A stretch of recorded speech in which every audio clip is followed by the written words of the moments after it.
Well, and robots, if there are any in the room. I don't want to be exclusionary, after all. So if there are any robots, go ahead and raise your arm, spindle, like you're not a robot. But of course, we think robots aren't really here yet, but they're probably going to be soon, right? It doesn't seem like it's a very far-fetched idea that you'll be attending a conference and there will be maybe telepresence robots or something that will be present in that place with you, right? How many of you have robots in your homes? No? Let me make it easier for you to picture. How many of you have robots in your homes? Yeah, exactly. Rosie the robot, you guys remember Rosie? By the way, it's Rosie's birthday today. This Rosie. Everybody be sure to say happy birthday to her. But it's true, like all of these kinds of robots and emerging technologies, AI, this is all coming into view in the coming years. And I think what we're due for is a lot of change, right? There's a lot of change coming. In fact, 70 to 80% of CEOs say that the next 3 years are more critical than the past 50 years, right? That's significant. So the work that I do, in all of my work, in all of my consulting, speaking, writing, everything that I do is addressing this question, which is how can we help humanity prepare for what, by all appearances, looks to be an increasingly machine and tech-driven future. Forgot to start my timer. And that is a big question. I think we have a lot to do, a lot to cover there. So real quickly, I'll give you a sense of what I'm doing by what I'm bringing to that conversation or that problem. This is my logo slide. There are others, but this is mine. It's overwhelming, but what I'll just point out is that I've worked in technology for the last 20 odd years, and they were odd years in many cases. And I've done a lot of different kind of cool, cutting-edge, fun things. Like I went in the first 100 people at Netflix, and I was the first content manager there. And I was the first person to build an intranet at Toshiba. And I got to do just some really, really cool, fun stuff.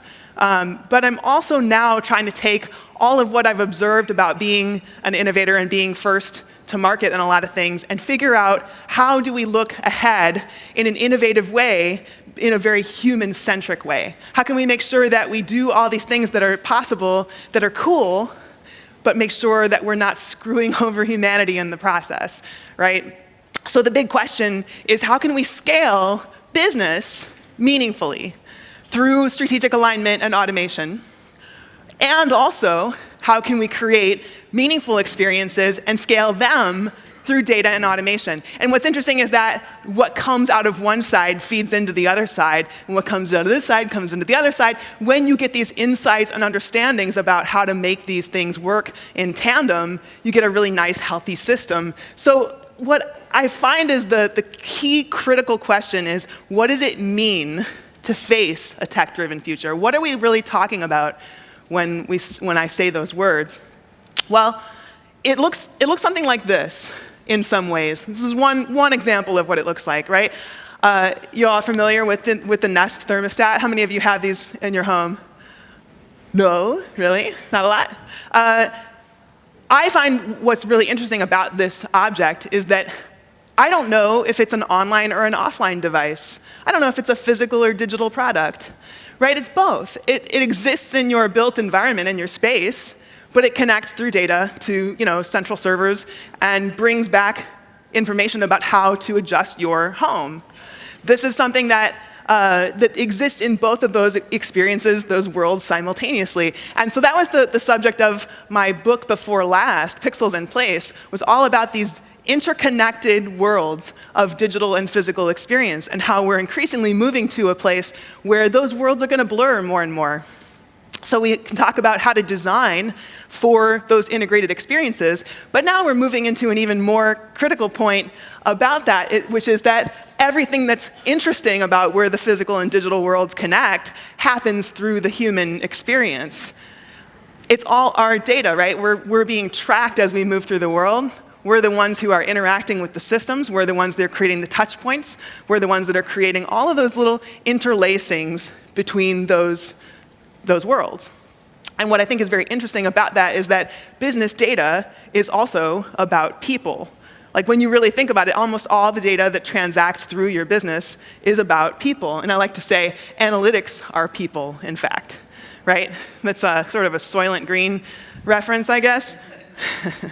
How many of you are old enough or Hollywood movie savvy enough to know the Soylent Green reference? Okay, the Americans.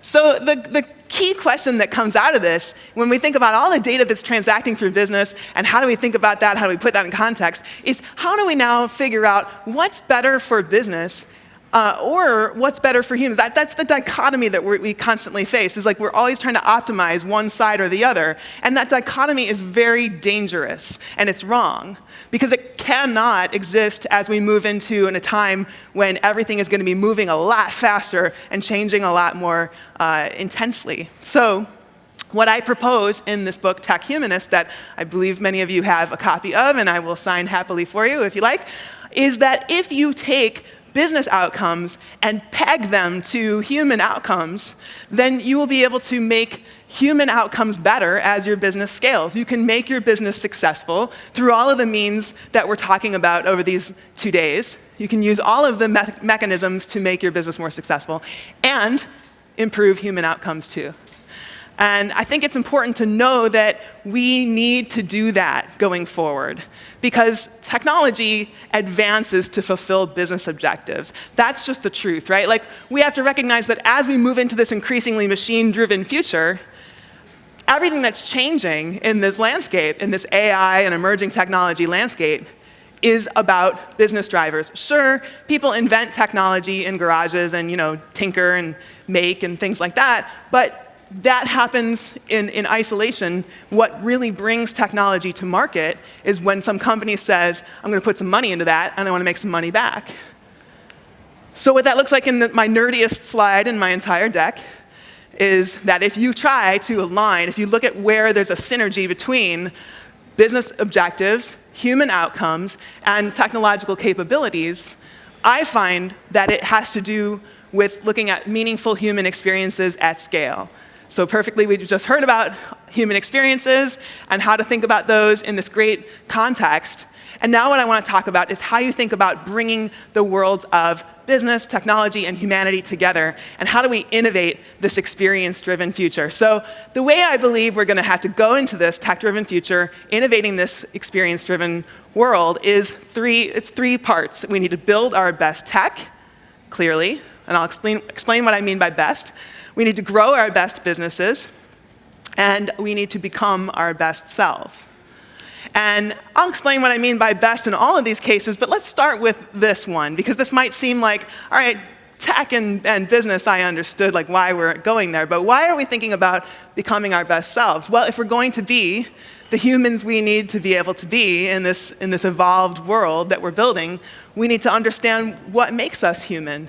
So let's think about that. I want to ask you to indulge me, and I know it's after lunch, so maybe you have a little sleepiness, but take a moment and think about what it is you think makes humans human. Like, what's a characteristic that for you comes to mind? One word or a simple idea that for you comes to mind when you think about what is it that really makes humans human? And oh my gosh, you're so good at just yelling it right out there. I'm not going to have you yell it out, though. I'm going to try to guess what you're thinking, and you'll give me a show of hands. And then I do want to hear some feedback from you after I try to guess. All right, no, I want you to show hands if you thought of creativity or problem solving or innovation. Anyone? Raise hands? A few. Okay, a few. This is usually a pretty popular one, but we didn't really talk that much about creativity today, a little bit here and there, so maybe it wasn't top of mind. So let me get one more try here. How many of you thought of something like empathy or love or compassion? Yeah, that's a lot of hands. This is a very loving room, which I like that about you people. All right, I didn't get all the hands, though. I know there are some holdouts, so let me see if I can get on this one last try. How many of you thought of checking a box? No, obviously, none of you, of course, because this is absurd. This is not how we deal with humanity, right? And even if we did think that it was somehow uniquely human to be able to do that, I got bad news. So, what were some of the things that, I heard emotion, someone yelled out emotion. What are some of the other things you guys were thinking that I didn't say? Language?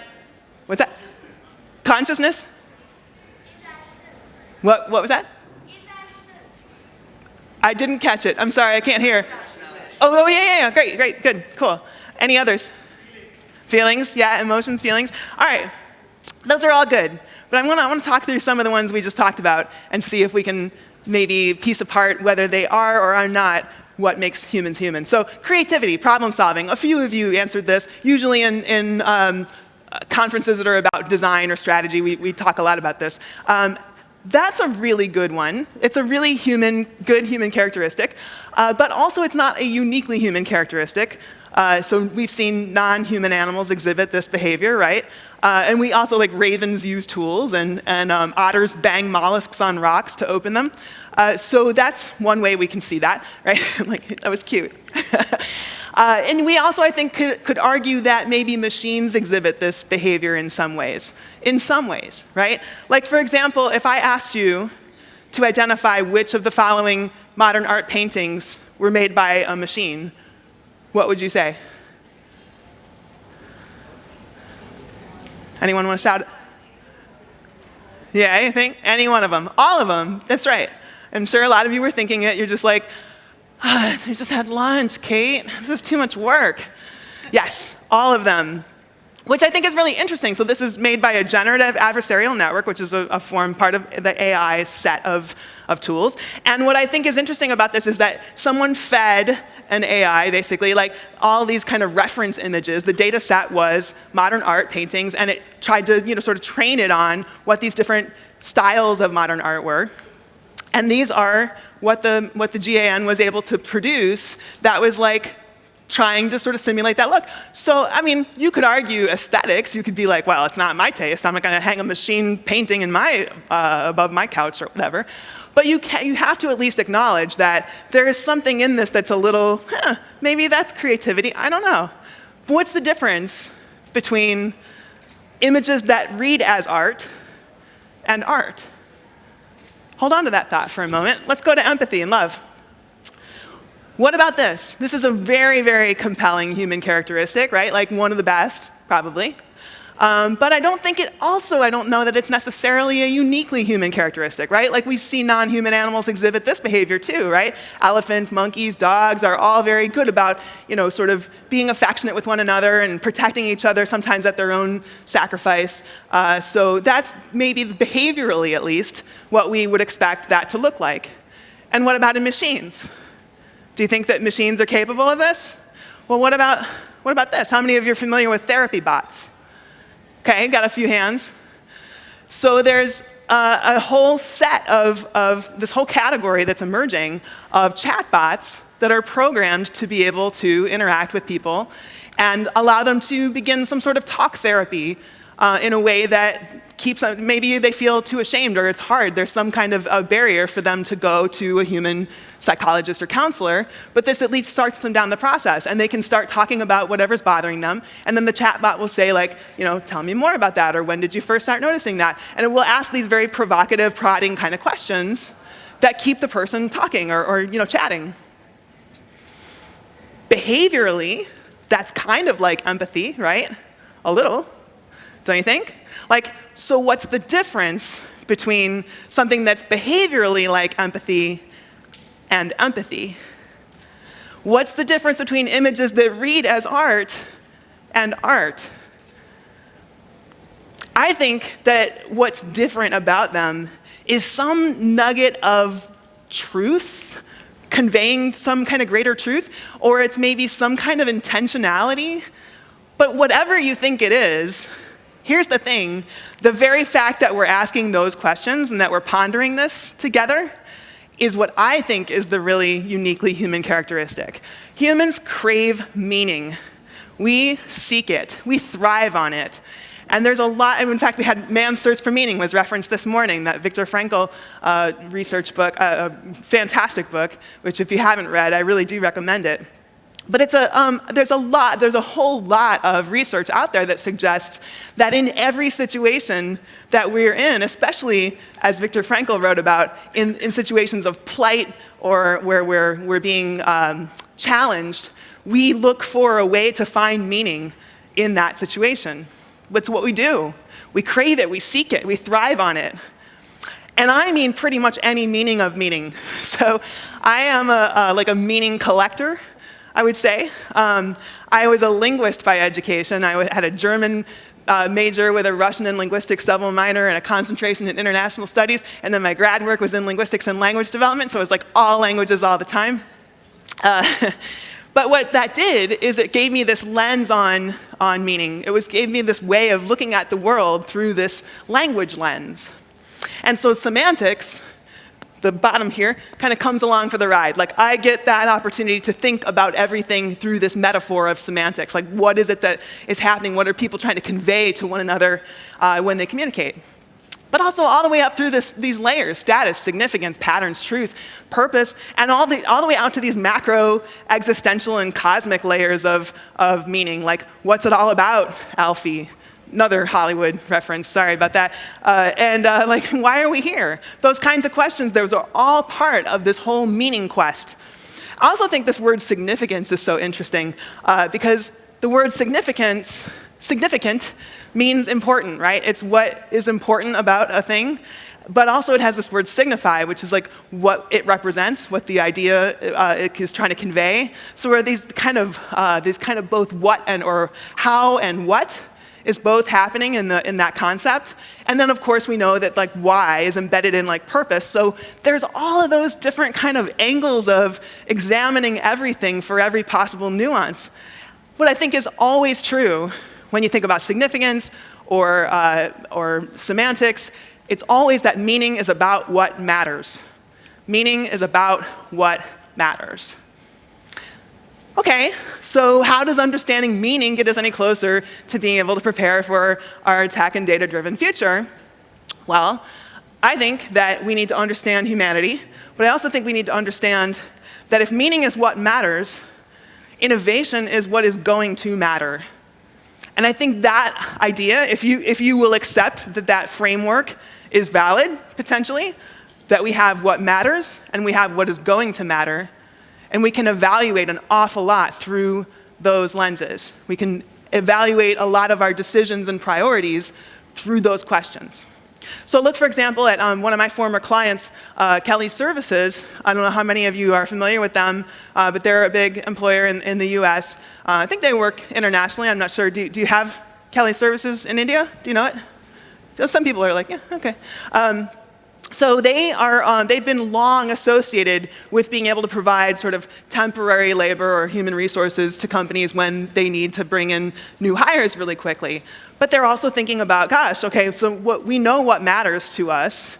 It's all about, these human resources and making sure that there's a good, healthy relationship with work, but we also know what is going to matter, and that is going to be machines. And we're going to need to figure out how the work world looks when humans and machines are kind of working side by side. So they're doing an incredible amount of R&D into trying to understand that world. And they're doing really, really good research and reporting on what they're finding and trying to prepare companies for how to treat their human employees with dignity and how to use robotic process automation and all these other types of emerging technology in ways that work for the business and work for the humans who are part of the business.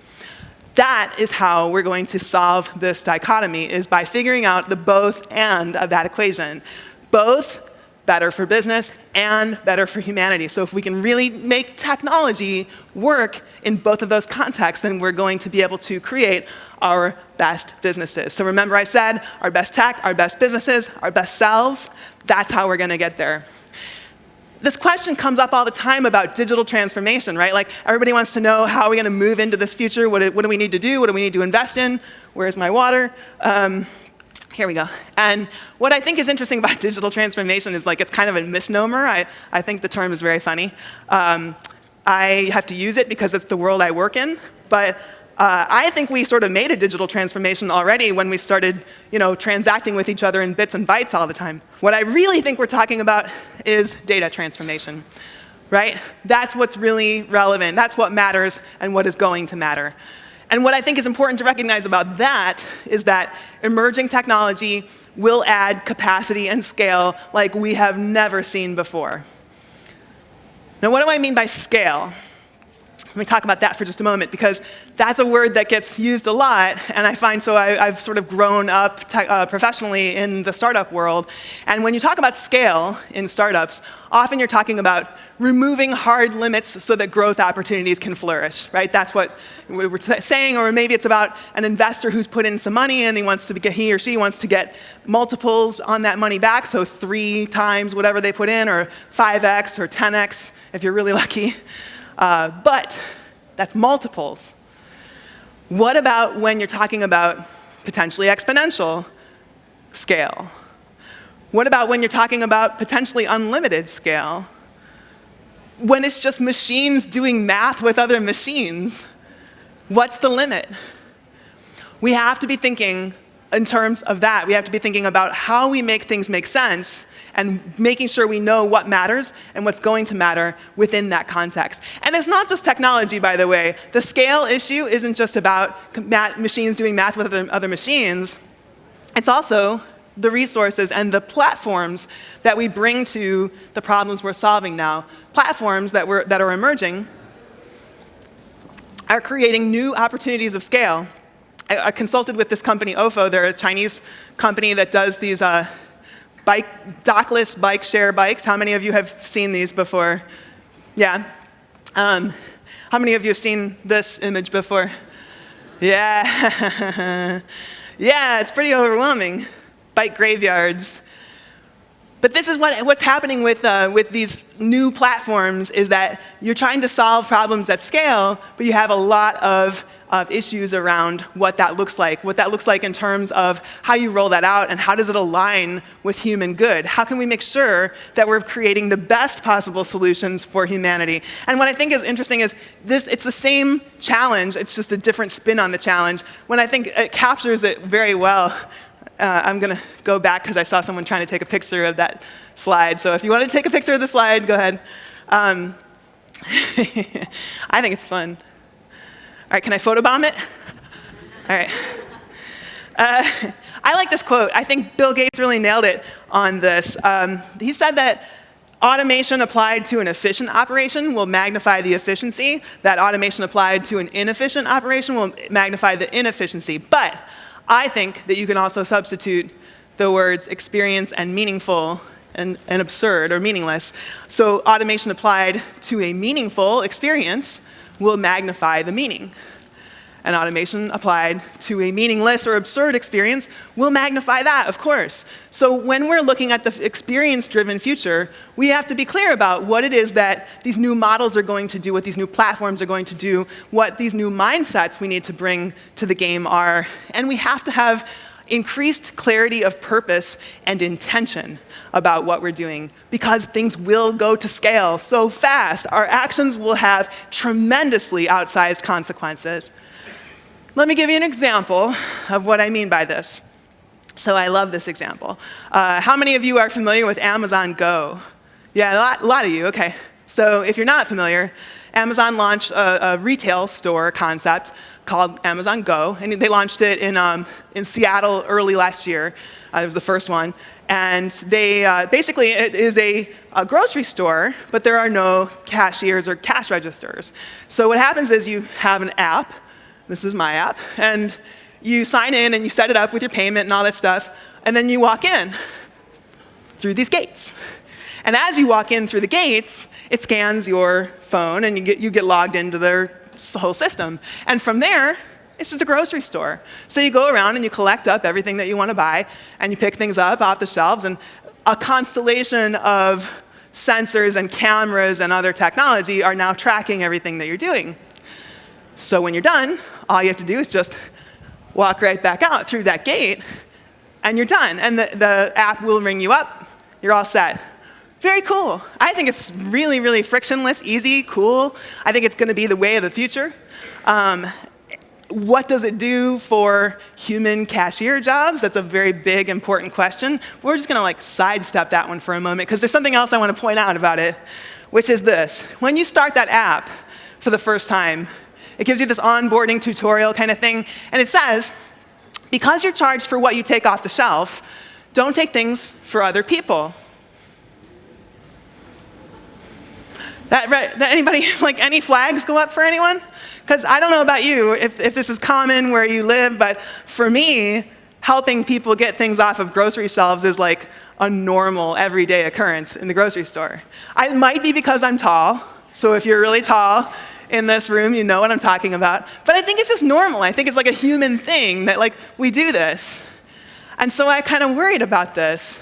In fact, I think it's so common. Here's another Hollywood movie reference. I was rewatching the movie Double Indemnity. How many of you have seen it? Anyone?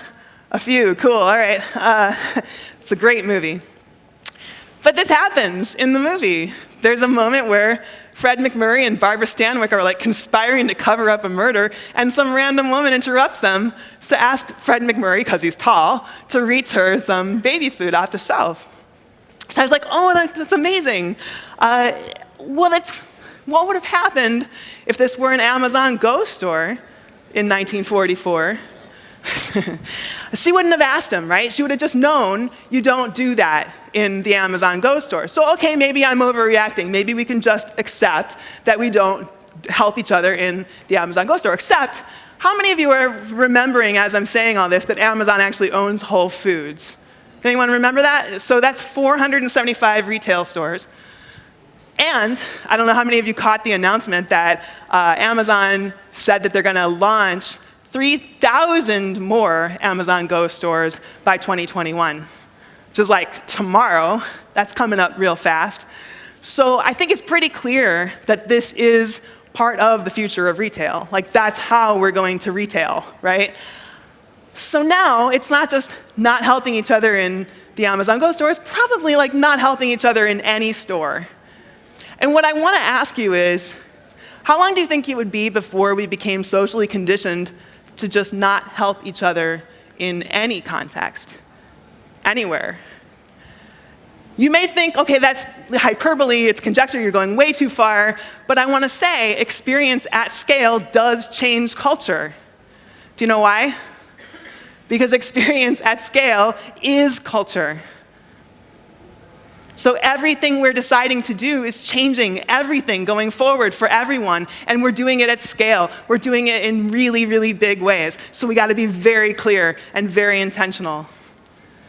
Let me talk a little bit more about meaning, because it's my favorite subject, but also I love pitting it against absurdity, because that was obviously not a very meaningful experience. It was an absurd experience.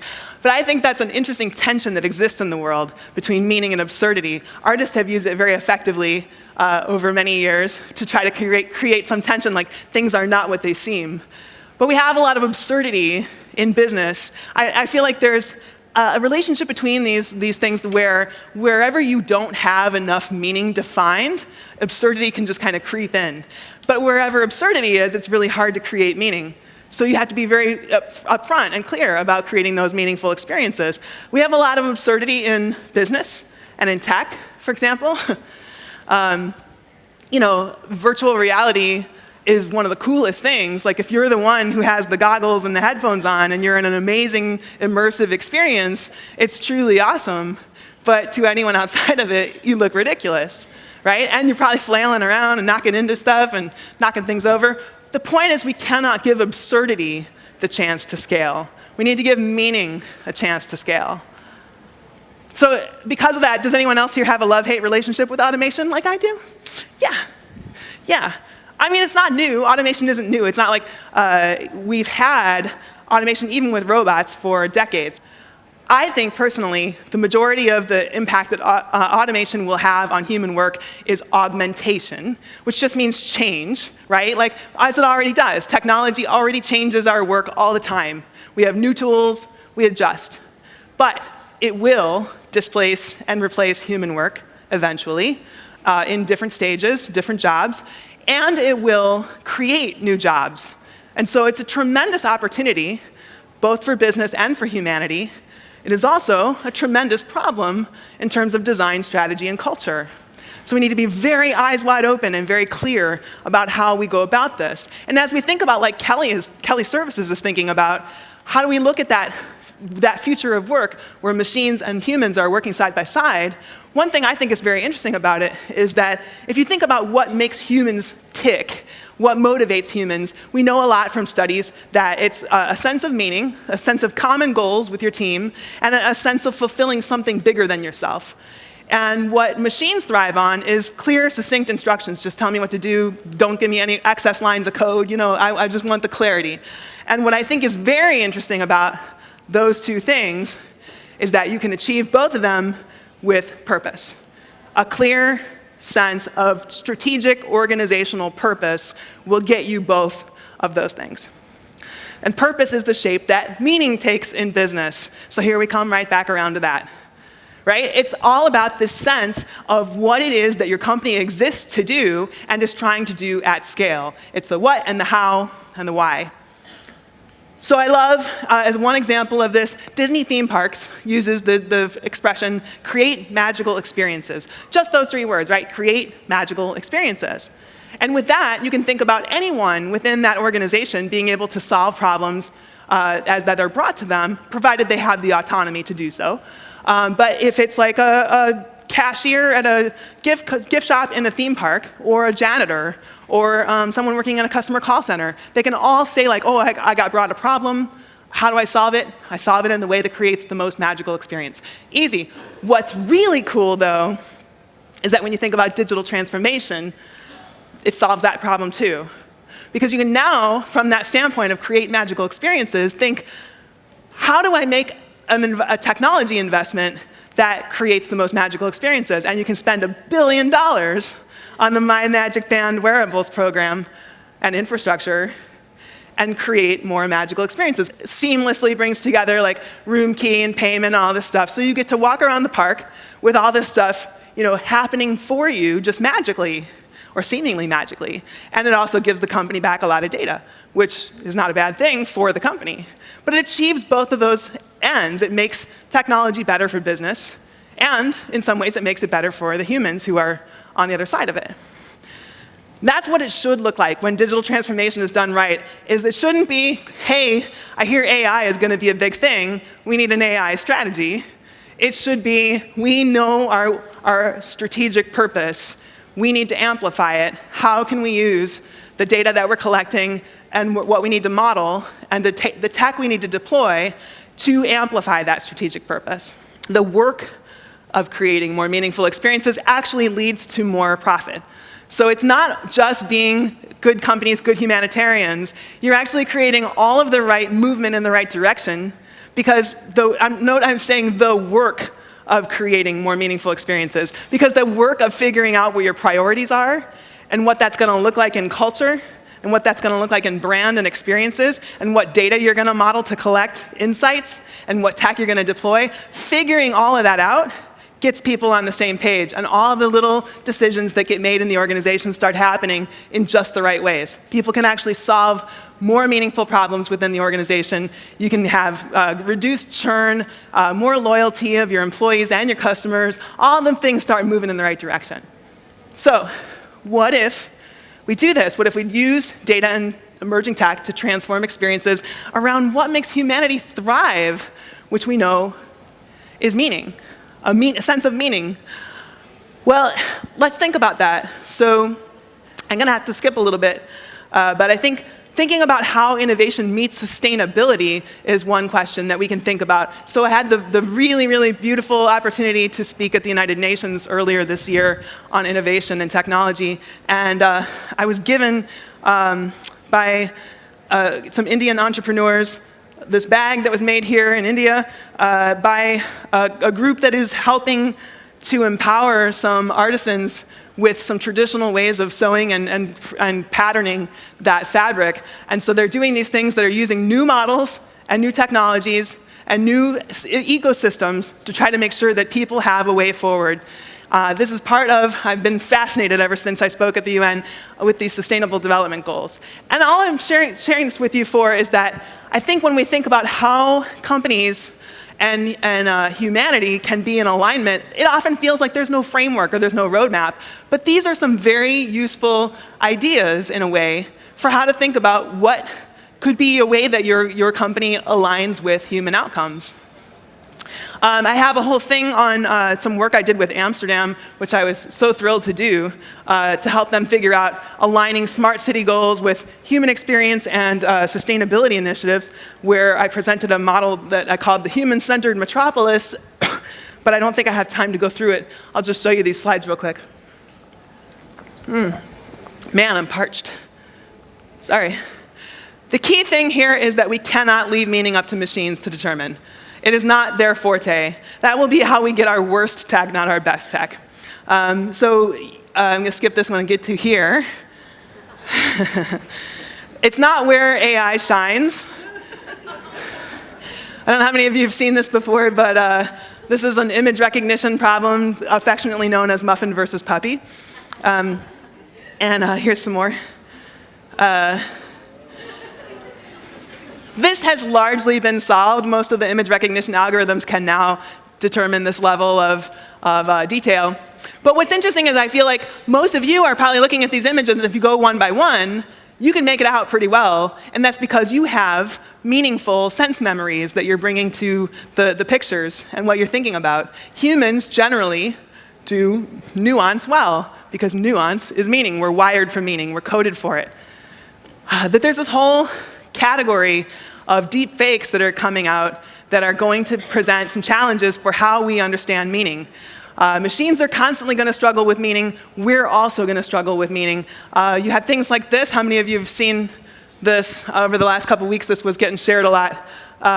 You can take just one reference image of a face and create very, very convincing images of movement of that face through AI tools. How many of you have seen this?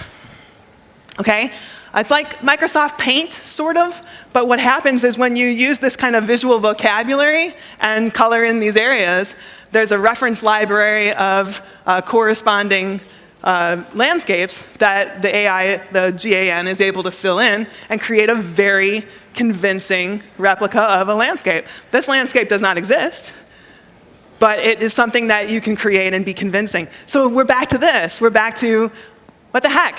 Things are not what they seem. But we can get to, from that, our best tech. Because if we train and properly direct AI, could it do some good? It absolutely can. So you've probably seen many of these kinds of headlines.